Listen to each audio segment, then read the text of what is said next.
La conquista británica de España. Capítulo sobre el reinado de Fernando VII. Segunda parte.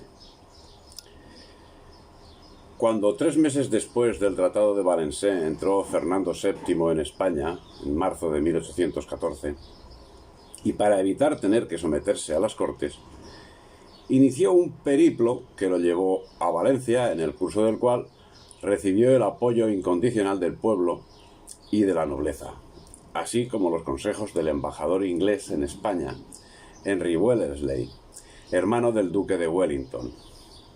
Tanto sus consejeros, los generales Eguía y Elío, como el embajador se mostraron favorables a derogar la Constitución de Cádiz. El deseo del propio Wellington era la implantación en España de una monarquía constitucional al estilo a la inglesa, pero acabaría conformándose con la propiedad de importantes bienes embargados a Godoy. El pueblo lo recibió con gran alborozo, ya que en la vuelta del rey veía la vuelta de la libertad.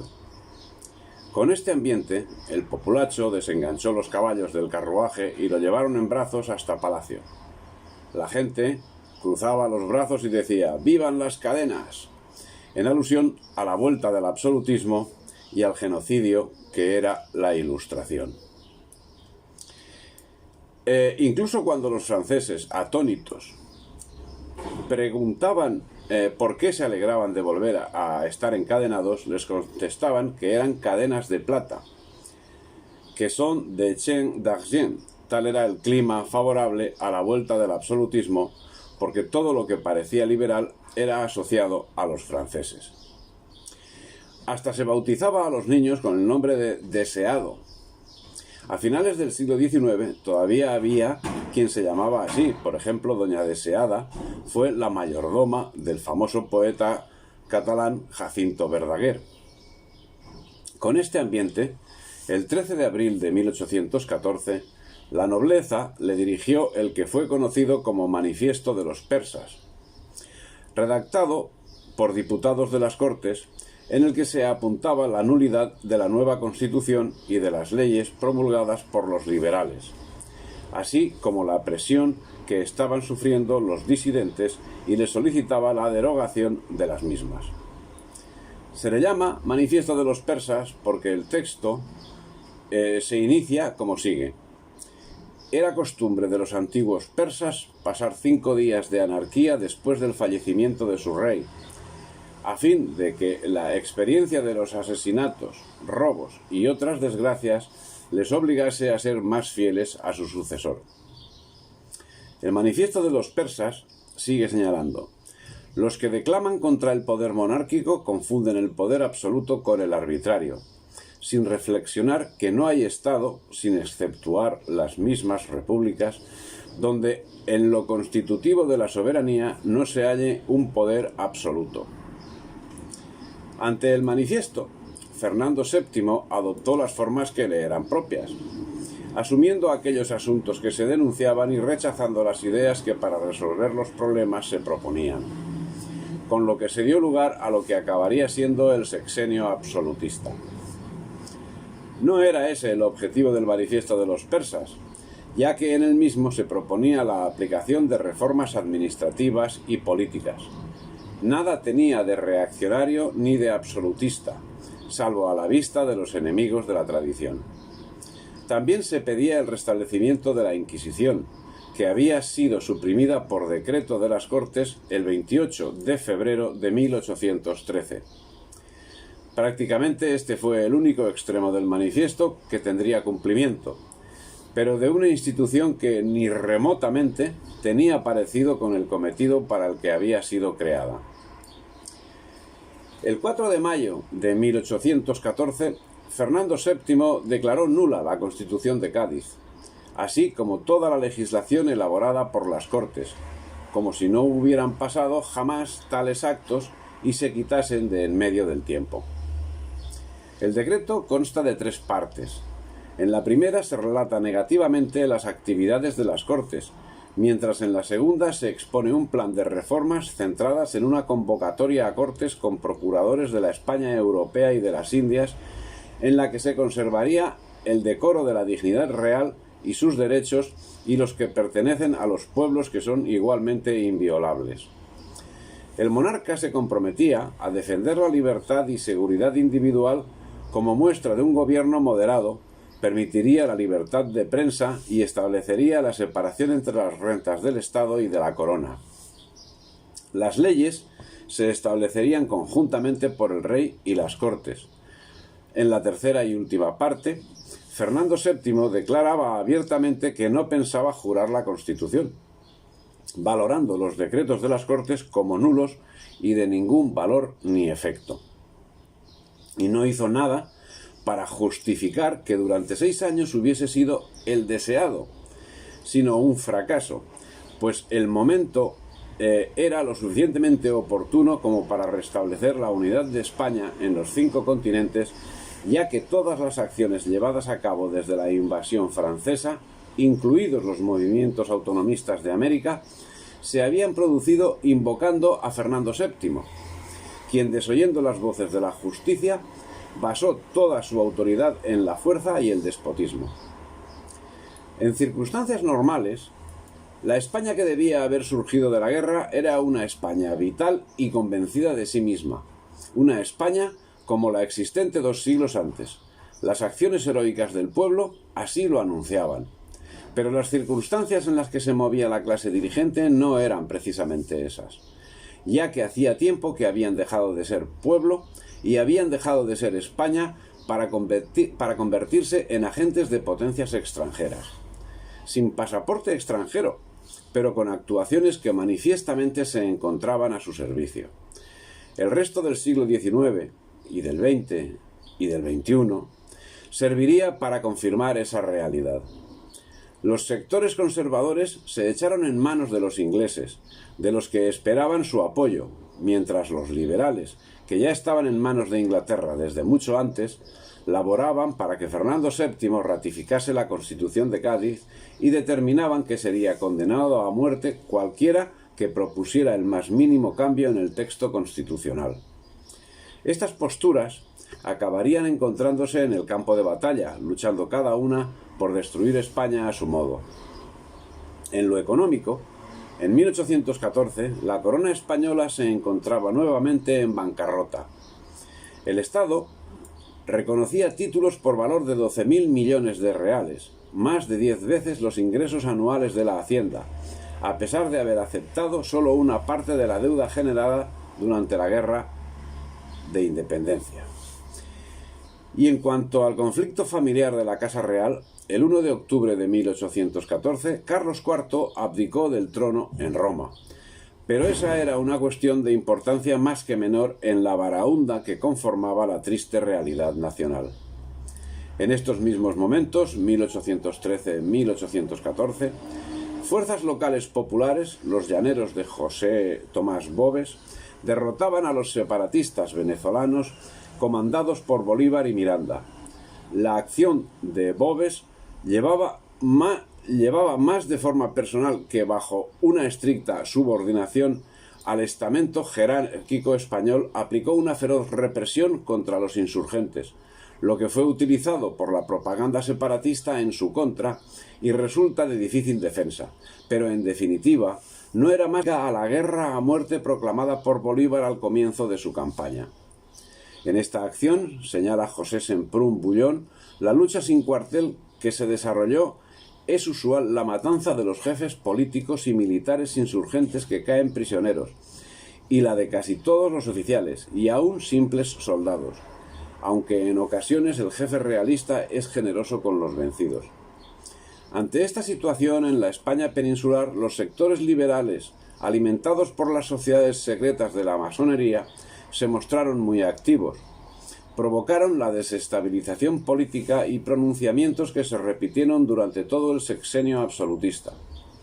El 25 de septiembre de 1814, Espoz y Mina intentó ocupar Pamplona. En 1815 se sublevó Porlier en La Coruña. En 1816, Richard en Madrid. En 1817, los generales Lacy y Milans del Bosch en Barcelona. La última en 1819 en Valencia. Todos eran masones. Los levantamientos resultaron un fracaso por la falta de apoyo popular. Espoz huyó a Francia y los otros fueron ejecutados. Durante el sexenio llegarían a producirse hasta 18 conspiraciones liberales, casi todas preparadas y dirigidas por sociedades secretas, y en especial por la francmasonería. Alguna pretendía la entronización del depuesto Carlos IV. Las causas que aducían los pronunciados podían ser de lo más variado, pero en el caso de Espoz y Mina parece ser el detonante el hecho de no haber sido nombrado virrey de Navarra, eligiendo en su lugar a un militar de tradición. Por otra parte, según Vicente de la Fuente, se trataba de un hombre sin muchos escrúpulos. Entre aquellos que han querido aparecer héroes quemando pueblos, fusilando inocentes y degollando centenares de hombres indefensos para aterrar a un puñado de enemigos, decía la Fuente sobre el amigo Espoz. En la formación del nuevo gobierno absolutista es nombrado ministro de la guerra el mexicano Miguel de Lardizábal y Uribe, quien, a indicación de Wellington, designa a Pablo Morillo, un antiguo suboficial de conocida trayectoria masónica, como comandante de la expedición que partiría a Venezuela y Nueva Granada para enfrentarse a las tropas de Bolívar, las cuales habían tomado Bogotá y que aplicaría métodos de represión similares a los aplicados por Bolívar. La llegada de Morillo obligó a Bolívar a huir, mientras las tropas realistas recuperaban casi todos los territorios, menos los del Río de la Plata. Mientras, la actividad diplomática se volcó en que las potencias existentes no reconociesen a los movimientos insurgentes. La revuelta americana sería controlada, pero a partir de entonces la intervención de los Estados Unidos y de Inglaterra fue decisiva para dar un vuelco a la situación. Bolívar, refugiado en Jamaica, con material de guerra suministrado por sus aliados, preparaba expediciones al continente mientras la Armada británica aseguraba las costas. Al llegar el año 1815, año de la derrota definitiva de Napoleón en Waterloo, el 18 de junio, la restauración española de sus provincias continentales en América es casi completa, ya que solamente el Río de la Plata permanece en poder de los separatistas. Pero la cosa empezaría a cambiar, ya que después de la derrota de Napoleón en Waterloo, Inglaterra fomenta el reclutamiento de voluntarios para combatir a España en América. Todo ello unido a las diferencias políticas entre los mandos realistas, divididos entre liberales y tradicionales, acabarían con el buen fin de la empresa, propiciando que a partir de 1816 se reavivase con más fuerza el espíritu separatista, llegando a proclamarse este mismo año la independencia de las Provincias Unidas de Sudamérica, que con el tiempo acabaría conformando a Argentina. Otros acontecimientos caldean el ambiente. En 1815, Fernando VII restablece la Compañía de Jesús, que había sido rehabilitada el 7 de agosto de 1814 por el Papa Pío VII, según la bula Solicitudo Omnium Ecclesiarum. Y el 19 de septiembre de 1815 se produce el pronunciamiento del mariscal Juan Díaz Porlier en La Coruña en demanda de la Constitución de 1812. Díaz Porlier sería fusilado. En mayo de 1816, el adelantado de Inglaterra, Simón Bolívar, desembarca en la isla Margarita, iniciando la tercera y última revolución. Los hechos se aceleran. En 1816, el Congreso de Tucumán declara nuevamente la independencia de las Provincias Unidas.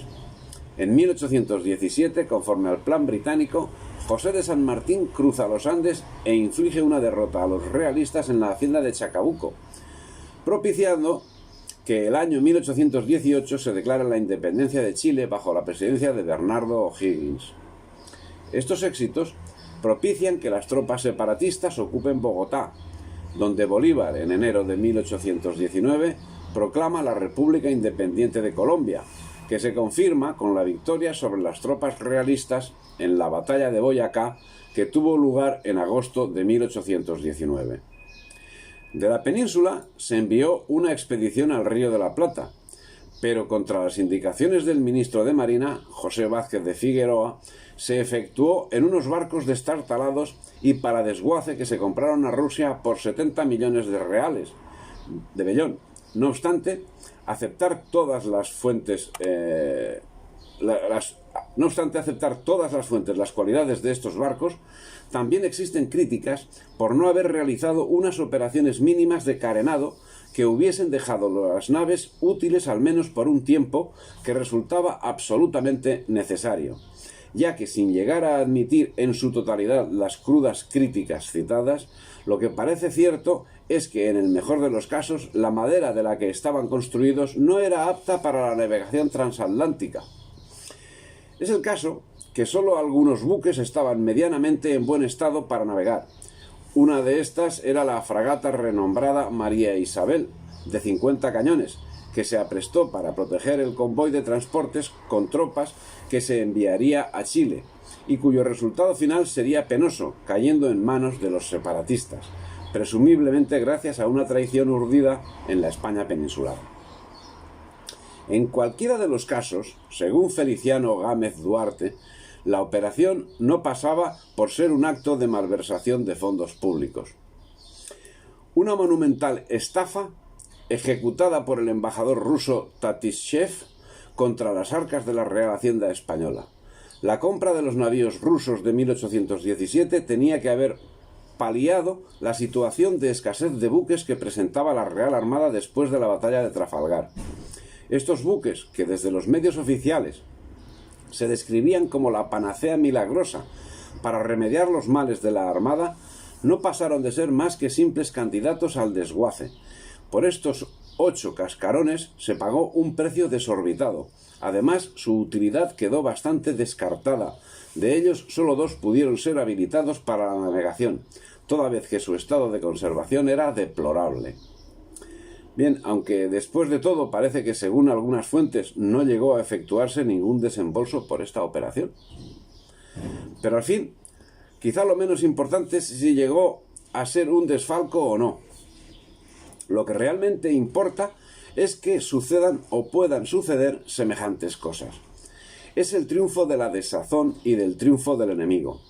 Es el momento en que las actividades tendentes a minar la moral de las gentes eran y son llevadas a cabo bajo una impunidad absoluta. El 11 de enero de 1817 publicaba el periódico El Pueblo de Cádiz, firmado por Guy de Maupassant. Los guerreros son un azote. Luchamos contra las fuerzas naturales y la ignorancia, contra toda clase de obstáculos con objeto de aminorar las purezas de nuestra miserable existencia. Los bienhechores de la humanidad se pasan la vida trabajando para descubrir qué es lo que pueden solazar y confortar a sus prójimos. Afanándose en su labor, a un descubrimiento sigue otro, ensanchando el campo del entendimiento. Extienden la ciencia y cada día añaden algo al caudal de los conocimientos humanos para la comodidad y la fortaleza de su país. Pero viene la guerra. En 6 meses destrozan los ejércitos el resultado de 20 años de esfuerzo paciente y genial. Y a esto se llama no caer en el repugnante materialismo. Bien, este juicio de Guy de Maupassant, con este espíritu y en medio de la desolación nacional que comportaba la total descomposición de España, el 21 de febrero de 1817, cuando la francmasonería tenía, según Vicente de la Fuente, minado todo el ejército y todo el país, se produce la conspiración del Triángulo, sociedad masónica en la que el general Vicente Richard pretendió secuestrar a Fernando VII. El 4 de abril, el general Luis Lacy y Gautier, el general Francisco Milans del Bosch y el general José María de Torrijos y Uriarte se levantaron en armas en Caldetas. El fracaso del levantamiento costó la vida al general Lacy. Actos incluso más bochornosos se repitieron a lo largo de las costas americanas, hasta el extremo que el ministro del ramo, con fecha 11 de abril de 1817, pasaba la siguiente nota. Respecto a los males que afligen a los departamentos de Marina, me veo en la precisión de decir a vuestra excelencia que nadie cumple con lo que se le manda. Los hechos se suceden de forma vertiginosa. El 21 de septiembre de 1817 se descubre la conspiración del general masón Juan Van Halen. En 1818 la masonería cobra especial fuerza, rehecha de sus divisiones y controla todos los resortes de la nación. El 1 de febrero de 1819, un nuevo pronunciamiento del coronel Joaquín Vidal, Félix Beltrán de Lis y Diego María Calatrava acaba con el fusilamiento de los tres. El 22 de febrero de 1819 se vende la península de Florida a los Estados Unidos. El 8 de julio de 1819, nueva conjura, la del Palmar, encabezada por Evaristo San Miguel y Valledor. Que en España había descontento en 1819 es una verdad innegable, pero ese descontento era amañado, artificial, fomentado y sostenido exclusivamente por los revolucionarios ansiosos de vivir sin trabajar, comiendo a costa del país, que es lo que en España y aún en otros países se apellida libertad hoy día, decía Vicente de la Fuente. Los pronunciamientos marcaron un amplio espectro del siglo XIX, en parte motivado por las confrontaciones entre los militares de carrera y los que habían accedido al ejército tras haber destacado en la guerrilla. Los segundos acabaron siendo marginados. Además, como señala Fernando Álvarez Balbuena, para mayor desdicha, las guerrillas primero, algunas acabaron en bandas de forajidos rurales, y las continuas sublevaciones, pronunciamientos y motines que se produjeron después de la guerra acabaron con el espíritu nacional. Liberales exaltados, absolutistas, liberales moderados, bandoleros y la nefanda hipertrofia militar terminaron por completo con la unidad de España. El siglo XIX no solamente destruyó a España y la convirtió en un país de tercer orden, sino que además nos costó la pérdida de América, cuando más la necesitábamos para podernos recuperar del desastre de la Guerra de la Independencia. Para rematar el cuadro, la situación en América se había vuelto muy espinosa con varios núcleos separatistas firmemente asentados en Chile, Argentina y Colombia, por lo que se procedió a la formación de un ejército que debía embarcar para restaurar el orden. Ese ejército iba bajo el mando de Rafael de Riego. Pero el 1 de febrero de 1820, en Cabezas de San Juan, provincia de Sevilla, Rafael de Riego se negó a encabezar la expedición a América. Durante 2 meses, el ejército de Riego permaneció sublevado recorriendo Andalucía sin que el gobierno pudiera impedirlo, ya que por todo el país se multiplicaban los pronunciamientos liberales y los levantamientos campesinos. El 3 de enero, el coronel Antonio Quiroga, designado para encabezar el movimiento, tomaba San Fernando y se disponía a entrar en Cádiz, que era el objetivo más importante. Casi 2 meses después de la asonada de Riego, y cuando ya se encontraba derrotado y fugitivo el 21 de febrero, el coronel Acevedo siguió los pasos de aquel en La Coruña, y O'Donnell, masón, que partía con un ejército para reprimir a Riego en Ocaña el 1 de marzo. Siguieron Zaragoza el 5 de marzo, Barcelona el 10 y Pamplona el 11. La España de pandereta. ¿De qué le llegó el adoctrinamiento a Riego? ¿De dónde? Durante la Guerra de la Independencia, los franceses le hacen prisionero en la batalla de Espinosa de los Monteros y es enviado a Francia, en cuyas cárceles pasó 6 años. Fue allí donde, al parecer, tuvo su primer contacto con la masonería, así como con las corrientes liberales de la época, que le llevaron a asumir los principios de la propia Revolución Francesa, los cuales tanto habrían de influir en su conducta posterior. La sublevación de Riego, a la sazón tercer gran maestre de la masonería, estaría activa hasta el 10 de marzo, cuando Fernando VII reinstauró la Constitución de 1812, en cuyo momento el deseado, desbordado, diría: marchemos francamente y yo el primero por la senda constitucional. Este levantamiento daría pie al periodo conocido como Trienio Liberal, que finalizó en 1823 con la irrupción de un cuerpo expedicionario francés conocido como los 100.000 hijos de San Luis. Por otra parte, y respecto al levantamiento de Riego, cuentan las crónicas por pluma de Vicente de la Fuente: ni un solo paisano se le unió. Es verdad que algún bandido apellidó Constitución, como suele hacer en tales casos todos los ladrones, tahúres y contrabandistas. Pero los jefes realistas desconfiaban también de sus soldados y aún más de sus compañeros, una gran parte de los cuales, aunque no se pronunciaban, sabíase que estaban afiliados a sociedades secretas.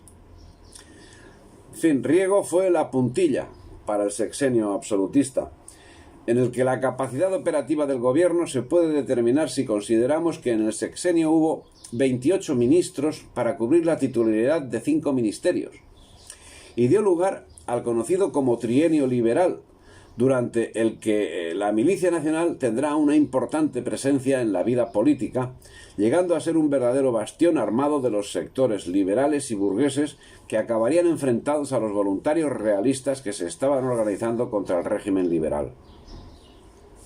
Consecuencia de todos estos movimientos fue que el 6 de marzo, Fernando VII, el rey felón, publicó un decreto mandando celebrar cortes con arreglo a la observación de las leyes fundamentales que tengo juradas. Y a este seguiría otro el día 7 de marzo, en el que se decidía a jurar la Constitución de 1812 y convocar las cortes con arreglo a lo que en ella estaba regulado. El 8 de marzo se conoció en Madrid el decreto, que fue generalmente muy bien acogido, con demostraciones populares de alegría por el asunto. El día siguiente, una importante manifestación popular se acercó al Palacio Real con la intención de exigir al rey el cumplimiento del decreto, ante lo cual Fernando VII mandó que se formase el Ayuntamiento Constitucional de 1814, juró la Constitución y creó una Junta Provisional. El levantamiento de Riego tuvo gravísimas consecuencias en América. No fue la menor de la desmoralización de las tropas de Morillo, que se encontraban sin recibir los refuerzos que tanto necesitaban, y de exaltación de los insurgentes, que consiguientemente pudieron acometer Perú por el norte y por el sur. Ello posibilitaría de forma determinante la ruptura de la España americana. Vicente de la Fuente denuncia las causas principales de la situación y señala a la masonería como responsable directa de la misma. Las sociedades secretas, dice, rivalizaban en poder con el gobierno, y a tal punto que los ministros mismos tuvieron que buscar en ellas su apoyo personal, corriendo a los clubs para afiliarse a ellos. Ante el cariz que estaban tomando los acontecimientos, Fernando VII, como Carlos IV hizo en su momento, intentó retirarse a México en 1820 para librarse de los liberales, mientras las conspiraciones palaciegas venían a representar la contrapartida de las sublevaciones liberales. Así llegaron a contabilizarse hasta 9 conspiraciones, entre las que la más seria fue la de Urgel en 1822. En 1820, los liberales envían a O'Donoghue a México en sustitución de Juan Ruiz de Apodaca, con el supuesto objetivo de frenar el grito independentista que había declarado Iturbide, pero su única acción ante este fue la capitulación. Ambos eran masones, señala Vicente de la Fuente. Era Iturbide realista, pero estaba encausado por robos y excesos que había cometido en el Bajío. Encargósele la conducción y custodia de 800.000 duros del comercio de Filipinas como un medio de promocionarle recursos para pronunciarse contra la Constitución. Iturbide, poco después de haber salido de México, en vez de dar el grito de «muera la Constitución», principió a gritar «viva la independencia», para reemplazar al virrey Apodaca. Consiguieron aquí los diputados americanos que se enviase al hermano O'Donoghue, a quien hemos visto ya perseguido y encausado como francmasón. Sigue relatando Vicente de la Fuente la situación y señala la traición de que fue principal actor. Llegado O'Donoghue a México, investido con los empleos y funciones de capitán general, gobernador y jefe político, consumó en breves días la obra de Iturgaray y Riego, así que aportó a Veracruz, se puso a merced de los insurgentes, hizo con Iturbide Un convenio disparatado echó de México los batallones europeos, disolvió las milicias leales que aún había y no se avergonzó de ocupar el segundo lugar en la Junta Soberana establecida en Tacubaya. Era la coreografía indispensable para llevar a cabo la tragedia de la desintegración nacional. La traición a la patria, llevada a cabo por Riego, no pudo ser un hecho casual, sino una acción destinada a posibilitar lo que en breve sucedería de forma irremisible, la quiebra del imperio y su fragmentación para uso y disfrute del imperio británico. Así, en 1821, Agustín de Iturbide consiguió organizar el movimiento separatista, que contó con el apoyo de los realistas, contrarios a la política liberal del gobierno, y declaró la independencia el 28 de septiembre de 1821. En ese septiembre, Centroamérica se declaraba también independiente. En 1821, Panamá se declara independiente y se adhiere a la Gran Colombia. Al año siguiente, en 1822, se proclamaría Iturbide emperador de México. Le siguió en el ejemplo de manera inmediata Guatemala, que en principio se unió a México para abandonarlo después con la idea de formar parte de las Provincias Unidas de Centroamérica. El 1 de diciembre de 1821 se declaraba independiente la República Dominicana, cuyo presidente fue José Núñez de Cáceres, pero la independencia duraría 70 días, cuando el 9 de febrero de 1822 Haití invadió la nueva república, que mantendría bajo su dominio hasta el 27 de febrero de 1844. El 24 de junio de ese mismo 1821, y tras la batalla de Carabobo, Venezuela se declaraba independiente, manteniendo la independencia hasta que el año 1822 fue anexionada a la Gran Colombia por Bolívar en el Congreso de Cúcuta, celebrado entre el 30 de agosto y el 3 de octubre de 1821. También ese año se declara la independencia de México. Solo quedaba bajo la obediencia real el Perú, que caería en julio bajo las tropas de San Martín, quien entraba en Lima, donde se declaraba la independencia el 15 de julio de 1821. Las tropas de Bolívar tomaban Quito el 29 de mayo del mismo año. Bolívar invade el Ecuador y tras la victoria de Pichincha de 24 de mayo de 1822 declara la independencia. Tras las segundas elecciones que tuvieron lugar en ese mismo año, en marzo, las nuevas Cortes presididas por Riego estaban claramente dominadas por los exaltados. En julio de ese mismo año, las fuerzas fieles a Fernando VII se levantaban en armas y en un enfrentamiento con la milicia son vencidas el 7 de julio. Grandes fueron las fiestas y la prensa liberal dedicó amplios capítulos para la explicación autocomplaciente en la que se queda manifiesto el espíritu de revancha liberal, mientras Fernando VII huía a Sevilla. Los liberales se dividieron en dos obediencias, la de los moderados o doceañistas y la de los exaltados o veinteañistas, mientras los enfrentamientos en todos los ámbitos se hacían habituales: huelgas, manifestaciones, guerrilla.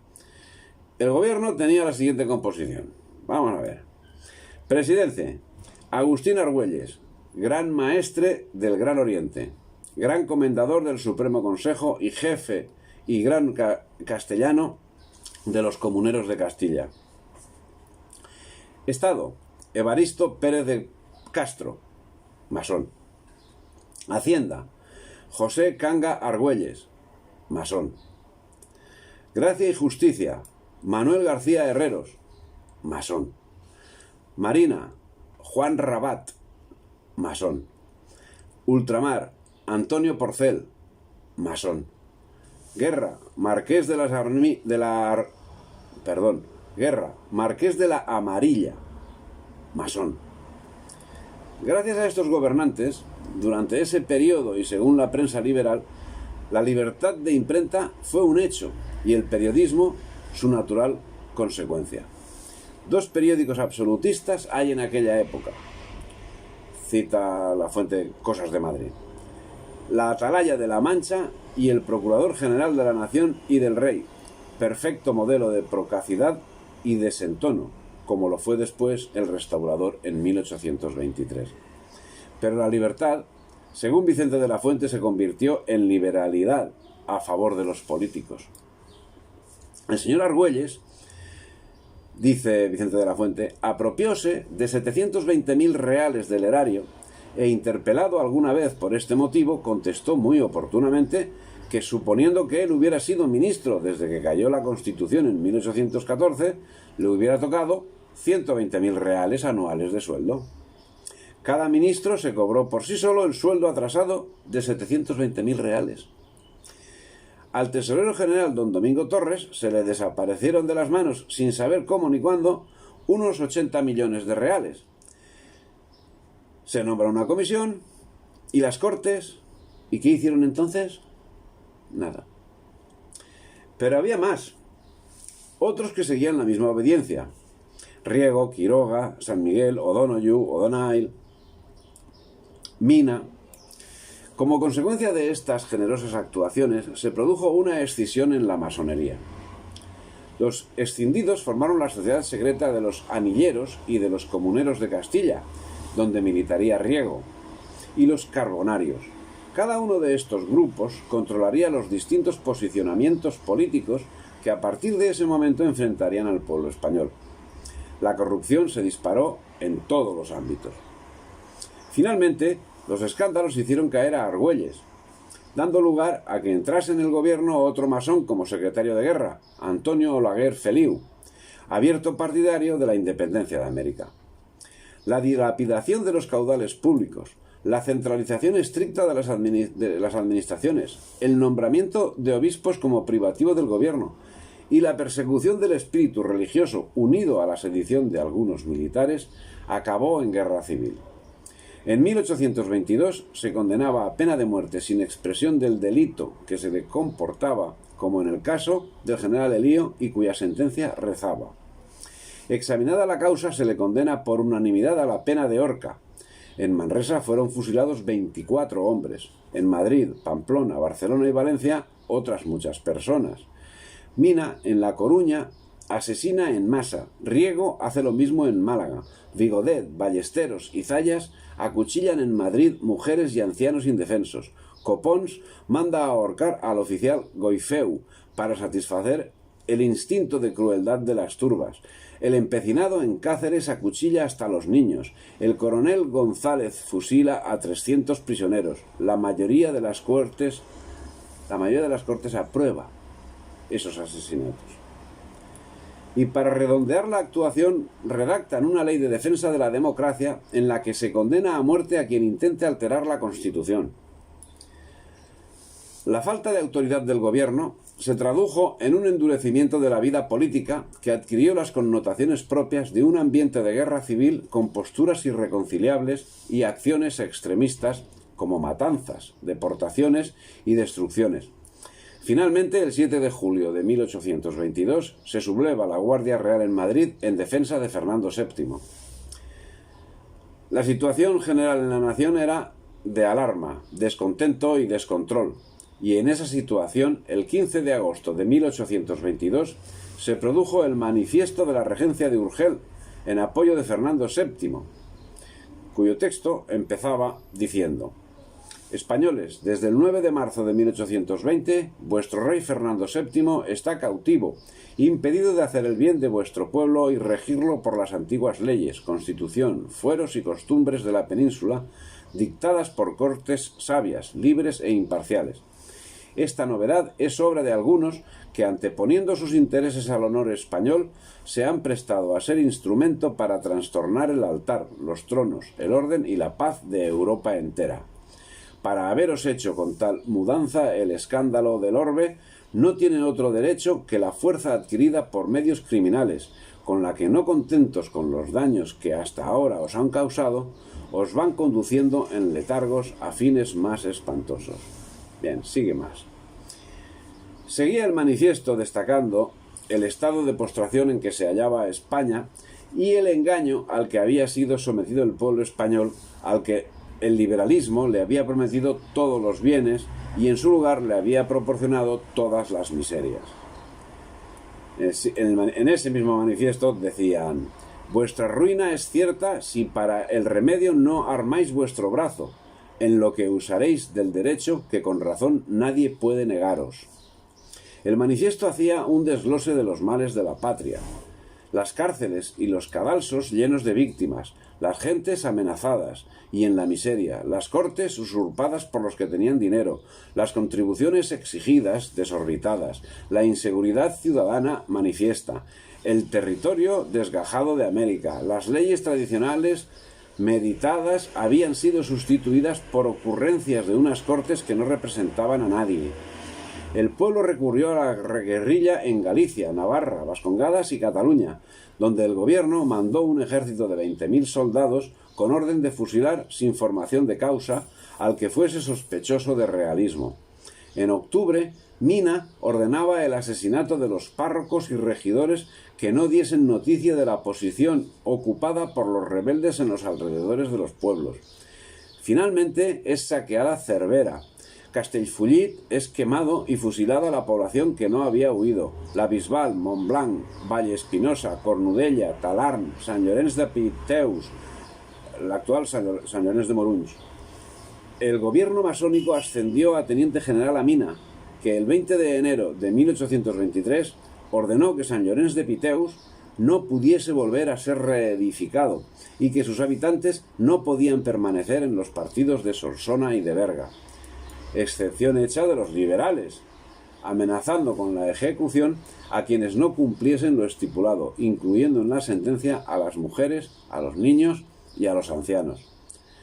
Las partidas también se vieron sometidas a la acción política de Fernando VII, quien acabó pidiendo ayuda extranjera, ayuda que, como ya hemos señalado, se materializó el 19 de noviembre de 1822, cuando la Santa Alianza decidió intervenir en España mandando un ejército conocido como los 100.000 hijos de San Luis, que acabó con la intentona liberal y dio lugar al periodo conocido como década ominosa, en la que fue perseguido todo pensamiento liberal y no liberal, y que terminaría en 1833 con la muerte de Fernando VII, cuando subió al trono Isabel II con 2 años de edad.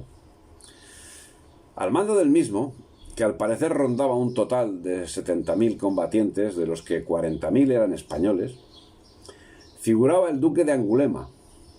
Inglaterra no apoyó la Santa Alianza, según Eric Hobsbawm, porque de este modo el absolutismo hubiera impregnado Suramérica y precisamente los ingleses querían lo contrario. Jesús Ángel Romero Aranda indica que fue Francia la instigadora de la Santa Alianza.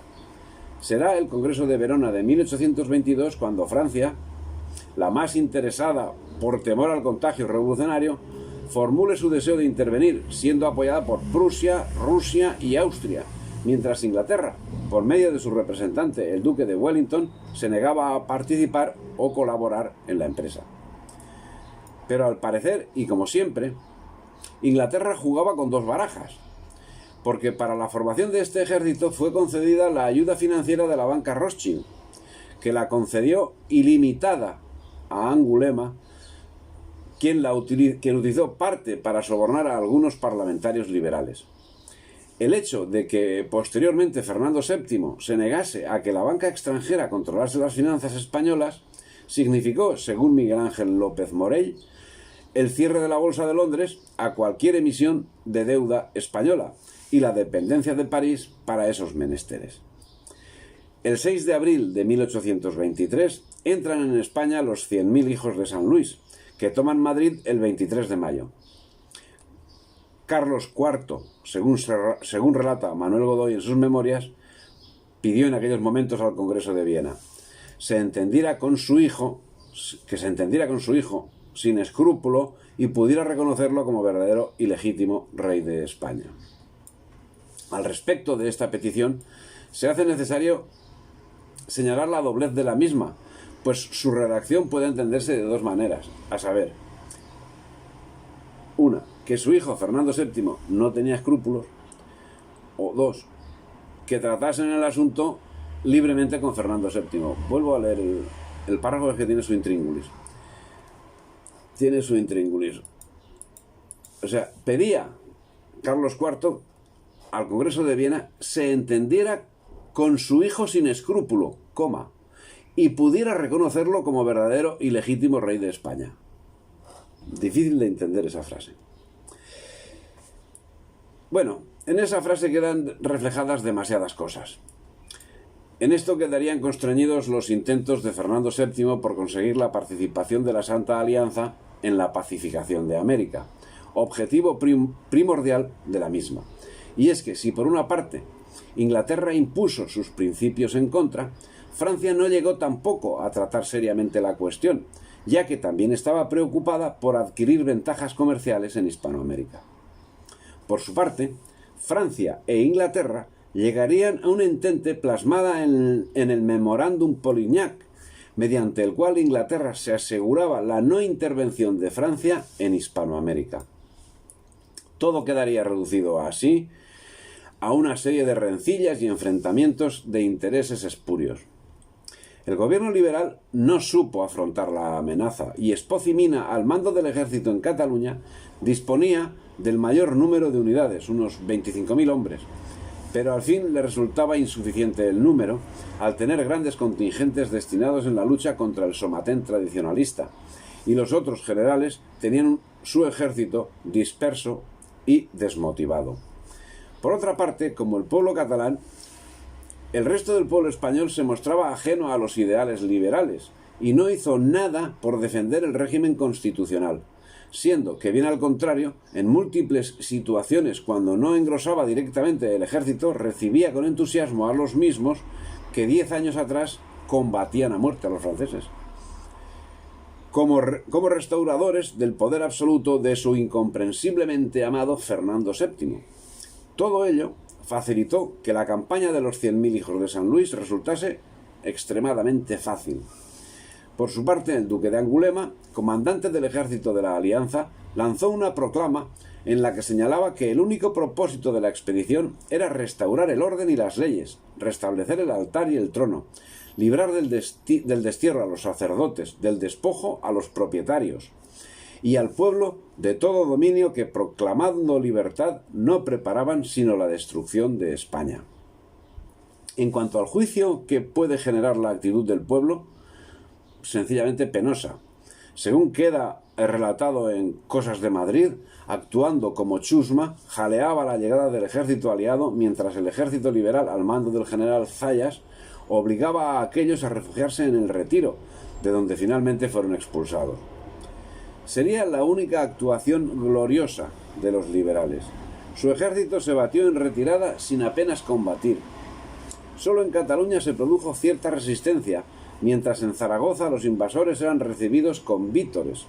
Bisbal, el jefe del ejército del centro, se retiró sin combatir a Extremadura y los 100.000 hijos de San Luis entraban en Madrid el 23 de mayo tras un breve combate. Ante esta situación, y ya con el ejército invasor en Despeñaperros, las Cortes, que se encontraban reunidas en Sevilla, marcharon a Cádiz llevándose secuestrado a Fernando VII. Pero el 24 de junio era sitiado Cádiz por las tropas francesas al mando de Angulema. Por su parte, las turbas aullaban en Madrid: ¡viva el rey y muera la nación! ¡Quiero cadenas! ¡Que quiten ese comercio y pongan otro! Se paraban al frente de una tienda. ¿Quién sabe leer?, voceaba el jefe. Salía al frente el más entendido. «Géneros del reino», exclamaba. Echaban la bendición al comercio y pasaban a otro, que si decía en las muestras «géneros nacionales», era irremisiblemente destrozado y hecha pedazos. Bien, los cantos del populacho respondían a su actuación. «Cantemos alegres a los serení. Tengo a mucha honra ser un gran servil». El 14 de septiembre, Riego se enfrenta a las tropas aliadas y es derrotado por los franceses en Mancha-Real y Jódar, en Jaén. Es capturado y conducido preso a Madrid, donde acaba retractándose. En su retractación dice: «Yo, Rafael de Riego, preso y estando en la capilla de la Real Cárcel de Corte, publico el sentimiento que me asiste por la parte que he tenido en el sistema llamado constitucional en la Revolución y en sus fatales consecuencias, por todo lo cual, así como he pedido y pido perdón a Dios de todas mis crímenes, igualmente pido la clemencia de mi santa religión, de mi rey y de todos los pueblos e individuos de la nación a quienes haya ofendido en vida, honra y hacienda, suplicando como suplico a la Iglesia, al trono y a todos los españoles que no se acuerden tanto de mis excesos como de esta exposición sucinta y verdadera, la cual solicita, por último, los auxilios de la caridad española para mi alma. Buen final de Riego. Cuando en septiembre de 1823 cae la Constitución liberal, el gobierno y las cortes masónicas se reinstaura el absolutismo. Mientras, estos acontecimientos provocaron que se encendiese una guerra civil entre los realistas.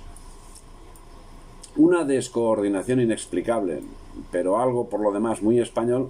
Por un lado estaban los absolutistas, acaudillados por el vizcaíno Pedro Antonio de Olañeta. Por el otro, los constitucionalistas, cuya causa representaba de la Serna. Simón Bolívar, un criollo aburguesado de la Capitanía General de Venezuela con estudios en España, aprovechó la circunstancia y se valió de Olañeta para penetrar en Perú y hostigar a los realistas. En octubre de 1824, el virrey se encontraba en situación límite. Los rebeldes, por su parte, habían desplegado sus fuerzas en las tierras altas y preparaban la embestida final. Así, el 27 de octubre de 1823, en la península se procesó a Riego. La muchedumbre reclamaba su muerte, mientras el abogado defensor, ferviente realista, defendía sus derechos y señalaba que la condena a muerte estaba fuera de la ley. El 7 de noviembre sufrió suplicio y fue ejecutado en medio de un gentío que le insultaba. Con el triunfo de los 100.000 hijos de San Luis, que se llevó a cabo tras la única batalla con título de tal, el asalto al fuerte del Trocadero en Cádiz, Fernando VII organiza un gobierno variopinto. Tadeo Calomarde y el conde de Ofalia, supervivientes en todas las circunstancias que les hace ser de la ideología dominante en cada momento. Cea Bermúdez, liberal y absolutista a conveniencia. El duque del Infantado, afrancesado en 1808 y constitucional en 1812. Y se inicia una dura represión que bajo el ministro de Gracia y Justicia, Calomarde, sería tan enorme como la de Mina. Como podría deducirse de semejante cóctel, la política adoptada por Fernando VII no satisfizo ni a absolutistas ni a liberales, ni a un tercer bando que surgió, intermedio entre monárquicos y reformistas y liberales moderados. La lucha entre estos tres bandos por el poder y la cuestión sucesoria son los problemas que mantenían la inestabilidad social y política. Por otra parte, en agosto de 1824, Lima caía nuevamente bajo la órbita de Bolívar. La actividad masónica continuaba. Unos oficiales sobornados por Simón Bolívar destituyeron al rey Joaquín de Pezuela y pusieron en su lugar a José de la Serna, quien procedió de inmediato a licenciar a los batallones leales. Pronto, el 9 de diciembre de 1824, ocurre la batalla pactada de Ayacucho, donde Sucre vence definitivamente a las tropas realistas. Una farsa en la que tomaron parte, uno indirecta y otro directa, Espartero y Maroto, también masones, destinados a señalarse también en el futuro. La batalla de Ayacucho será la que marque el punto final, la sentencia definitiva al desmembramiento de la patria. Sin embargo, no fue, como dice la historiografía oficial, la batalla de Ayacucho el fin de la presencia realista en América del Sur. Olañeta continuó manteniendo en Potosí la españolidad de América y otros movimientos patriotas seguirían resistiendo durante décadas. Tras conocerse en Londres el resultado de la batalla de Ayacucho, un jubiloso Canning dijo ante el Parlamento inglés: «El clavo está remachado. La América española es libre y si no gobernamos tristemente nuestros asuntos, será inglesa». A España ya no le quedaba nada más que la dependencia absoluta de la voluntad europea. Geográficamente solo quedaba la presencia en África, Filipinas, y en América, Cuba y Puerto Rico. Y en lo tocante a la independencia de lo que quedaba de la España peninsular, Feliciano Gámez Duarte nos da una idea de la situación. El estado de la Armada hacia 1826, momento en el que se alcanzó una especial virulencia en los ataques corsarios, era francamente descorazonador. Entre 1795 y 1825, España perdía 22 navíos en acción de guerra, 10 en accidente de mar, 8 se transfirieron a Francia y 39 fueron dados de baja por su mal estado. Es decir, que en 32 años un total de 79 navíos desaparecieron de la flota.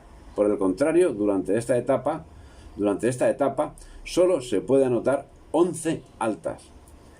Pero a los otros les quedó alguna prebenda, Así lo señala el Manifiesto de los Realistas Puros de 1 de noviembre de 1826. Sabed que Galomarde, ese ministro del rey en quien todos los hombres de bien habían fijado los ojos, ese atleta de la lealtad, corrompido al fin con el ejemplo de su amo, acaba de hacer traición a sus propios principios, vendiéndose por 20 millones de reales a la influencia inglesa y acordando con el ministro británico residente en esta corte el contribuir por su parte al deshonrable reconocimiento de los empréstitos que hicieron las llamadas Cortes durante el imperio de la Revolución y al mucho más deshonrable reconocimiento de la independencia de América. Sabed que Fernando VII es insensible y a toda clase de delicadeza y, barrenando el principio de la legitimidad a que debe el trono, ha vendido su consentimiento para acceder a las expresadas medidas en la primera ocasión favorable que se le presente, resolviéndose de este modo a sacrificar el honor, los derechos de conquista y tantos otros intereses de este país por el valor de 500 millones de reales que el maquiavélico gabinete de San James, el gobierno británico tenía su sede en el Palacio de San James, de acuerdo con los americanos, ha ofrecido depositar a las órdenes del rey en el Banco de Inglaterra. La hispanidad segmentada fue presa fácil del colonialismo anglo-norteamericano que fomentó y sigue fomentando disputas territoriales que inequívocamente van en perjuicio de todos, menos de los anglo-norteamericanos. A partir de esta fecha, España y la hispanidad en su conjunto o segmentada no aparece en los libros de la historia. Fin del capítulo, cuyo texto completo se encontrará en La conquista británica de España.